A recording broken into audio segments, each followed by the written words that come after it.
Selamat pagi, selamat siang, selamat sore, selamat malam, para pembelajar yang budiman. Dari kami, Ahmad Subagio, Alex Irianto Bugits, dan Rusli Simanjuta mengucapkan Assalamualaikum warahmatullahi wabarakatuh. Kita lanjut lagi pembelajaran kita tentang manajemen risiko. Kita akan masih lanjut pada topik metodologi manajemen risiko. Kali ini sebelum kita lanjutkan, kita coba review sedikit bahwa dalam proses manajemen risiko akan kita ikutin 7 tahap dari mulai komunikasi, penetapan konteks, identifikasi, analisis, evaluasi, perlakuan atau mitigation, dan pemantauan risiko. Di pertemuan sebelumnya, pertemuan yang ketiga tentunya, kita sudah membahas tentang komunikasi dan konsultasi dan penetapan konteks. Nah, sebelum kita lanjut ke identifikasi risiko, saya ingin kembali mereview, mengulang kembali apa yang sudah kita pelajari pada pertemuan sebelumnya, karena ini akan sangat terkait dengan tahapan yang ketiga ini. Baik, saya ambil contoh ya tentang penentuan konteks. Dalam penentuan konteks itu seperti yang sudah saya sampaikan sebelumnya, ada 3 hal yang sangat penting, ada 3 poin yang sangat penting. Yang pertama adalah menentukan skop dulu. Nah, skop ini atau ruang lingkup ini bisa didasarkan atas jenis risiko, kategorisasi atas level risiko, kategorisasi atas tingkat risiko, atau kategorisasi atas level struktur organisasi dari mulai corporate, ya holding, ada strategi di unit bisnis, ya, dan strategi di fungsi bisnis. Sesuai nanti disesuaikan tentunya dengan kondisi yang akan kita analisis. Nah, ini contoh sederhana saja yang seringkali dan banyak tentunya di antara para pembelajar yang sudah terbiasa atau familiar dengan keuangan, terutama di lembaga keuangan. Oke, kita kasih contoh. Di lembaga keuangan, terutama di lembaga intermediary, ya, di intermediary ada 8 jenis risiko, misalnya yang ada di bank. Ada risiko dari mulai risiko kredit sampai risiko kepatuhan. Saya nggak perlu jelaskan satu persatu, tapi kita ambil contoh saja satu, yaitu risiko kredit. Oke, saudara sekalian, para pembelajar yang budiman, risiko kredit ini ada kita sebut dengan risiko akibat kegagalan debitur atau pihak lain dalam memenuhi kewajiban kepada bank. Nah, kita coba lihat, ini skopnya kita sudah tentukan ya, berdasarkan dari jenis risikonya. Oke, nah kemudian kita lihat sekarang. Langkah berikutnya adalah penentuan konteks dalam menentukan likelihood, atau ada istilah lainnya digunakan probability, atau ada istilah lain yang dengan menggunakan istilah frekuensi. Oke, kita di sini akan menentukan mengenai skala yang nanti kita akan gunakan dalam memberikan penilaian. Di sini kan contoh ya, contoh ada skala 1, skala 2, skala 3 sampai skala 5. Nah, di sini kemungkinan terjadi dari suatu event atau suatu risiko muncul bisa dikategorisasikan dari mulai sangat kecil, sedang, besar, dan sangat besar. Nah, kemudian probability-nya adalah kurang dari 0,15% untuk sangat kecil atau hampir tidak mungkin terjadi, gitu ya. Kemudian kecil antara 0,15 sampai 0,35. Itu maksudnya adalah kemungkinan kecil terjadi. Dan seterusnya. Oke, jadi sekali lagi ini adalah salah satu contoh menentukan likelihood atau probability. Di satu sisi, karena nanti di dalam menentukan matrik itu ada 2 sisi. Ada yang vertikal, ada yang horizontal. Nah, probability ini biasanya diindikasikan atau ditunjukkan diilustrasikan dalam bentuk vertikal. Jadi garis yang melajur ke atas, ya, melajur ke atas. Nah, itu atau dalam bahasa metrik atau dalam bahasa diagram itu adalah sumbu Y atau sumbu Y gitu ya. Oke, kita lanjut lagi pada langkah berikutnya, yaitu menentukan konsekuensi atau dampak. Konsekuensi atau dampak ini dalam grafik seringkali ditunjukkan dalam gambar garis yang melintang atau horizontal. Oke, horizontal. Horizontal ini adalah menunjukkan, mengilustrasikan dari dampak. Nah, dampak ini biasanya dikaitkan dengan risiko baik material maupun imaterial. Nah, di sini buat skala yang sama. Ketika kita sudah menentukan di likelihood-nya adalah 5 skalanya, di sini juga 5, karena nanti akan membentuk sebuah metrik yang berukuran sama, gitu ya. Nah, di sini kita sebut istilah yang satu insignificant, minor, moderate, major, catastrophic, gitu ya. Skala 1 sampai 5. Nah, nilai kerugiannya bisa ya dalam miliar misalnya. Kalau kurang dari 1,5 miliar masih dianggap signifikan misalnya. Minor 1,5 sampai 31 miliar. Jadi ini dalam bentuk rupiah. Oke, jangan kita terpaku pada angka ini ya. Ini sangat disesuaikan, kondisional, sesuai dengan skala bisnis perusahaan masing-masing. Oke, untuk menyikat waktu kita lanjut dulu. Kita lihat sekarang, misalnya pada pendekatan kuantitatif ya, kita mengenal skala dengan melihat dari dampak risiko finansial. Ini contoh risiko finansial. Jadi misalnya kurang dari 100.000, oh masih dianggap signifikan. Minor kalau 100 sampai 1 juta, 1 sampai 10 juta dianggap major. Ya, moderate.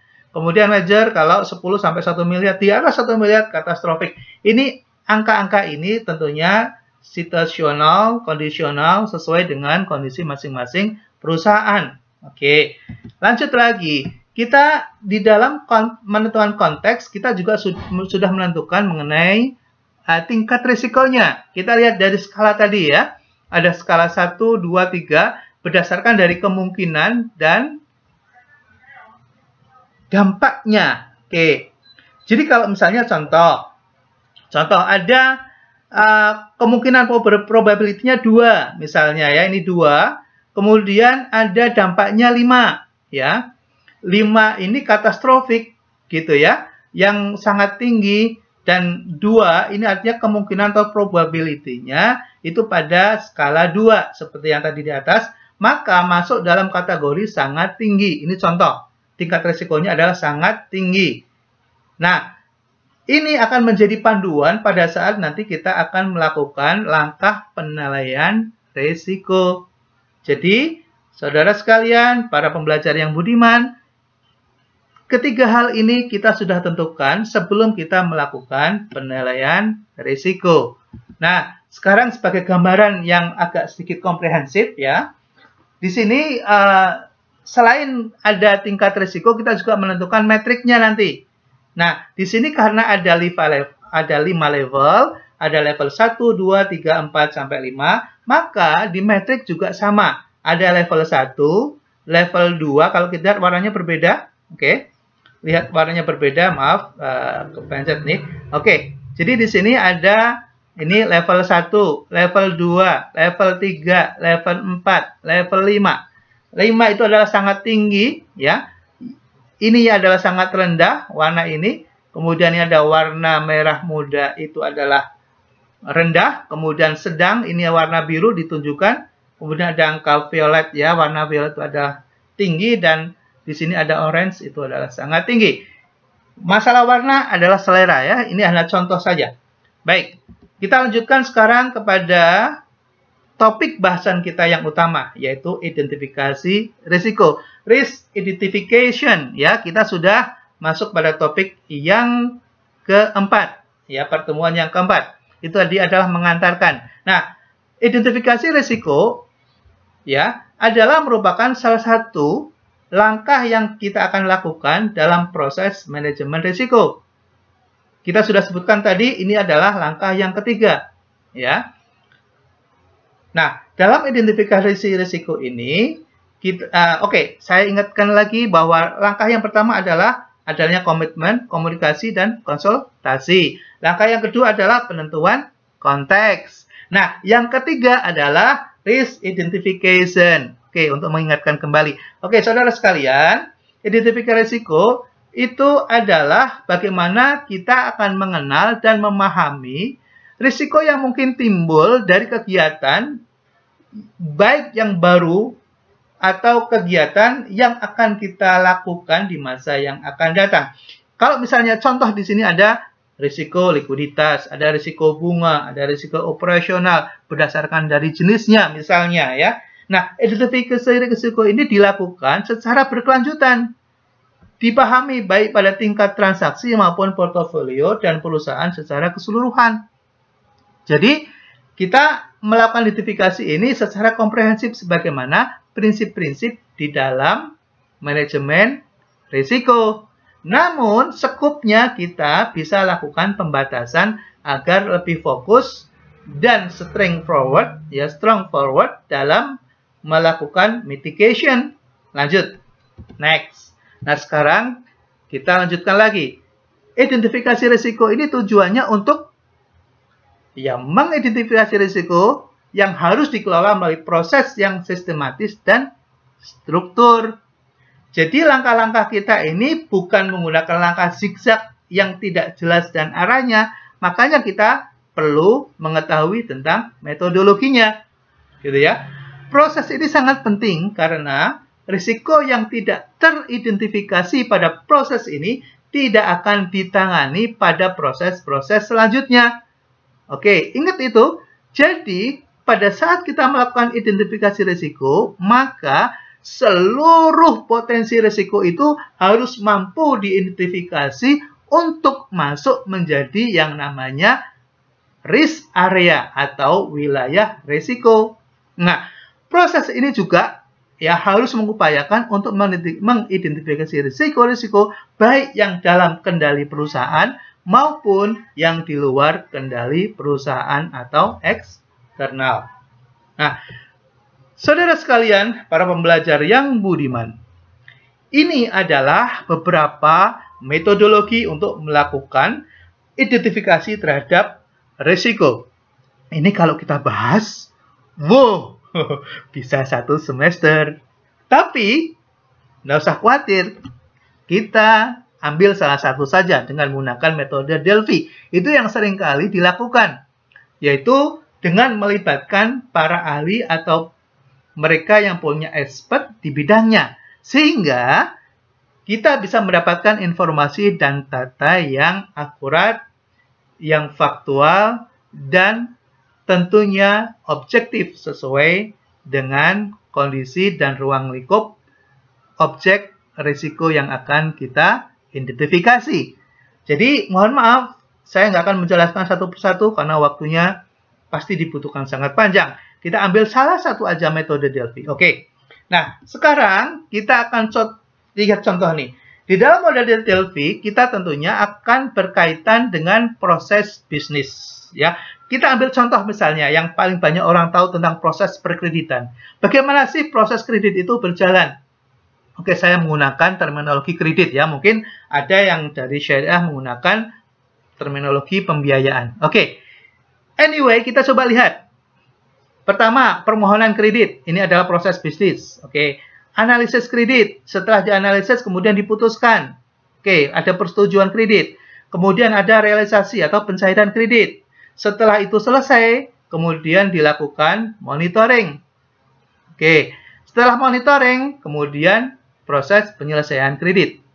Selesai, berharap lanjut lagi ke proses permohonan dan seterusnya. Ini adalah bagian dari proses yang harus diketahui oleh para analis risiko.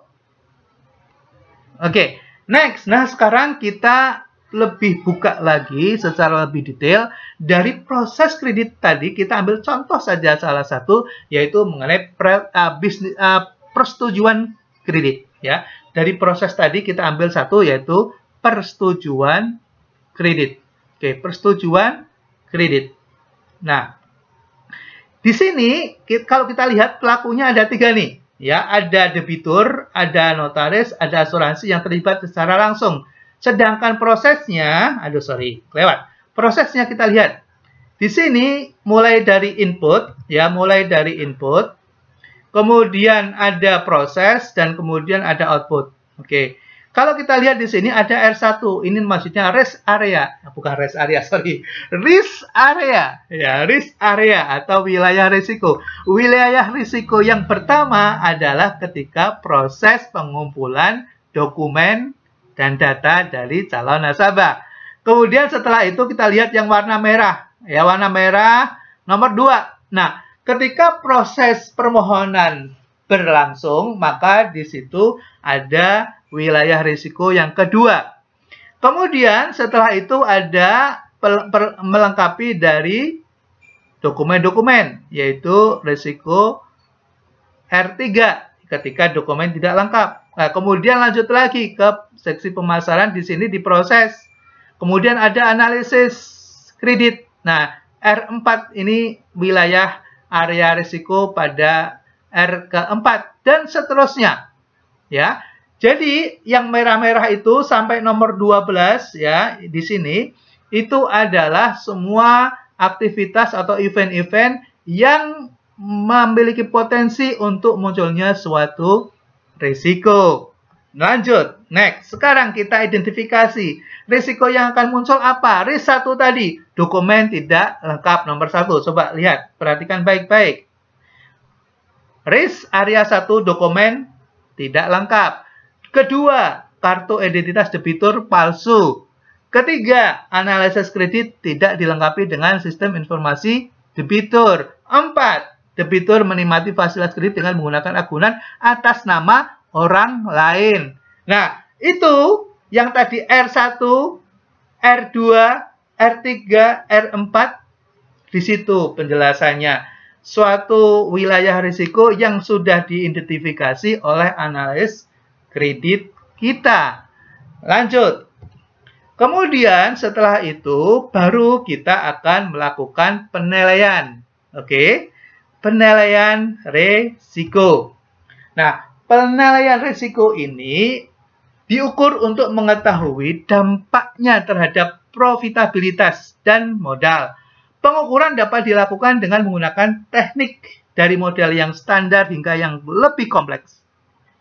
Kita tahu persis ya, misalnya di kredit risk itu ada menggunakan teknik misalnya dengan menggunakan Basel 1, Basel 2 dalam menghitung misalnya PPAP-nya, dalam menghitung misalnya exposure at default-nya, dalam menghitung misalnya kebutuhan modalnya dan seterusnya. Itu banyak teknik yang bisa dilakukan untuk mengukur itu, tapi dalam kesempatan ini saya akan menggunakan standar yang pada umumnya dilakukan. Oke, lanjut ya. Penilaian risiko. Kita akan mulai dari analisis risiko. Jadi ketika kita menilai risiko, maka kita akan menganalisis. Oke.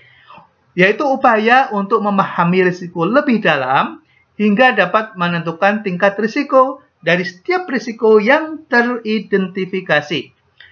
Hasil analisis ini akan menjadi masukan bagi evaluasi risiko dan untuk proses pengambilan keputusan mengenai penanganan atau perlakuan terhadap risiko tersebut. Jadi, setelah kita bisa mengidentifikasi risiko dan kemudian melakukan analisis ini, kita akan menentukan bagaimana cara mengendalikannya, bagaimana cara memitigasinya.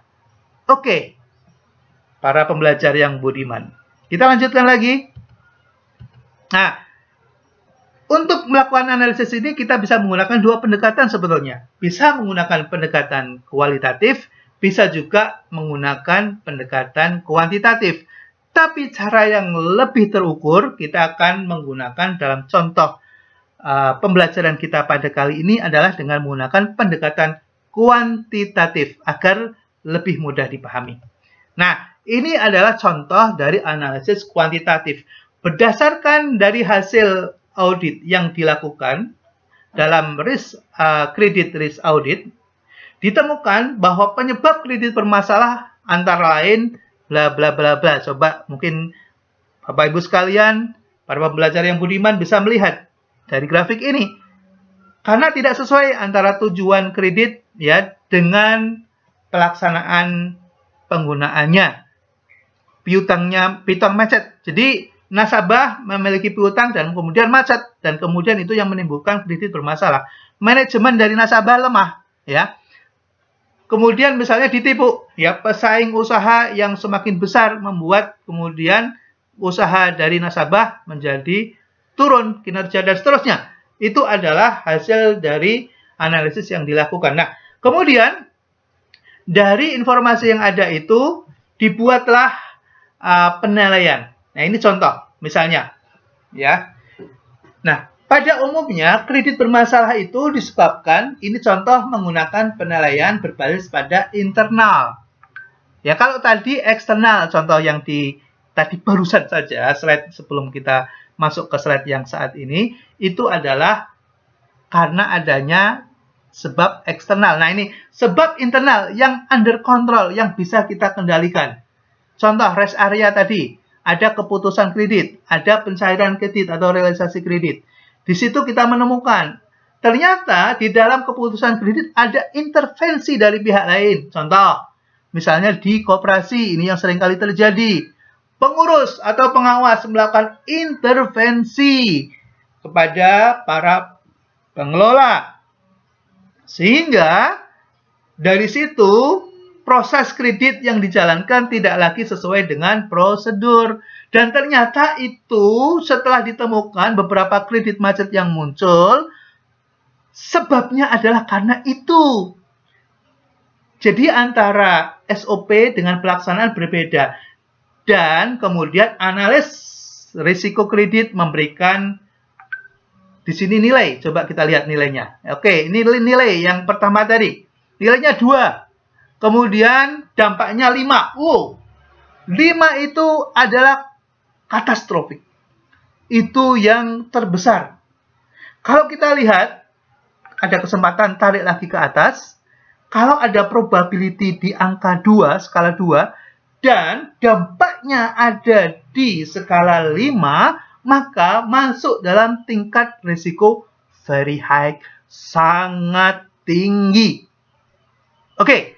Saudara sekalian, para pembelajar yang budiman, saya kira itu adalah contoh yang kita nggak perlu lihat semuanya, tapi minimal memberikan gambaran kepada kita bahwa dalam melakukan penilaian ini, kita akan menentukan berapa skala probability dan skala dampak, dan kemudian kita menentukan tingkat resikonya.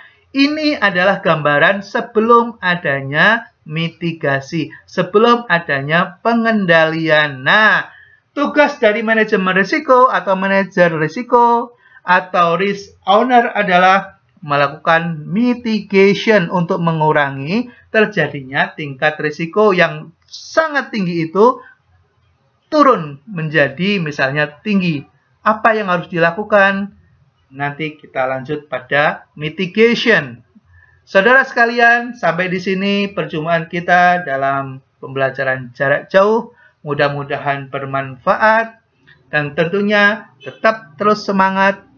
Tetap terus untuk belajar tanpa mengenal usia, waktu, dan jarak. Apalagi dalam kondisi seperti saat ini.